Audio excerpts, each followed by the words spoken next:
Saan ka pupunta ngayon? Sa iyo ang papasukan. Magtatrabaho ng babaeng ito. Ayun na nga. Habang naglalakad kami, ang dami niyang chismis sa akin, tapos ang dami ko din chismis sa kanya. Sabi niya, pag pupunta daw kami doon, madami daw kaming sasakyang jeep. So, mga nasa 1 o 2 sakay daw kami, ganun. Tapos sabi ko, sige, kaya yan. Sige lang. Tapos yun, habang naglalakad kami, maya-maya, Salita na nga. Nagtanda wala na po ang dalawang ito. Sabi mo kasi sa kabila. Wala kasing tricycle. so, ayun na nga guys, nag-aaway na kami kasi hindi na namin alam yung papunta doon. Sabi niya kasi sa akin, dire-diretso lang daw. Pero ang sabi naman yung sa map, kakanan daw kami tapos kakaliwa. So, sinunod ko na lang siya para hindi na kami mag-away. Kaya ayan, sige lang, lakad lang. Dulo pa. Pagod na kami kakahanap kung nasan ba talaga yung building na yun. Kaya may mga hindi talaga inaasahang pangyayari. Speed pag eh. Speed pag eh. Pagkatapos naming makita naman yung building, naglakad naman kami papuntang Pasay. Ano yan guys? Ba't may ganyan? Pero wag kayong ano dyan guys ha, hindi kami pumunta dyan. So ayun na nga, naglakad na kami papuntang MRT. So habang papaakyat naman kami doon, eto namang kasama ko for the video daw kasi daw for memories, ganon. So sabi ko, sige mag-video ka. O ayan, smile nak. Kikita nyo naman, ang daming tao, di ba? So, ang ginawa namin dyan, nakipagsiksikan din kami kasi nga kailangan na namin makapunta sa Hilpuyat para naman hanapin yung magiging boyfriend ng pusa namin na si Ali.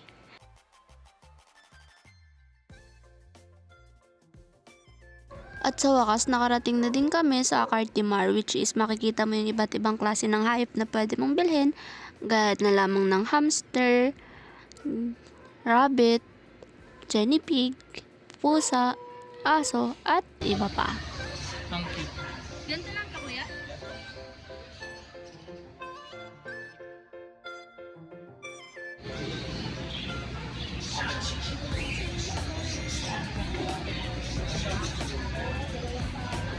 Ito ano? Guinea pig? Hindi.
Dito naman sa part na to, pumipili kami kung pula, blue or black ba yung babagay kay Ali.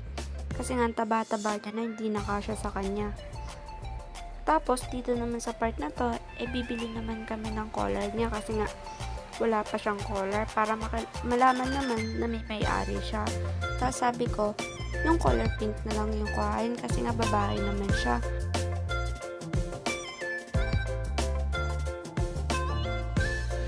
Tapos isang scoop.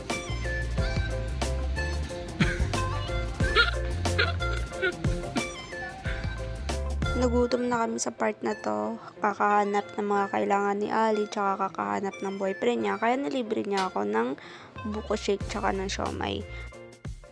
So, napag-usapan na namin dyan, na next year na lang kami bibili ng boyfriend ni Ali dahil wala pa kaming budget. So, naisipan namin, bawat sweldo, mag-ipon kami.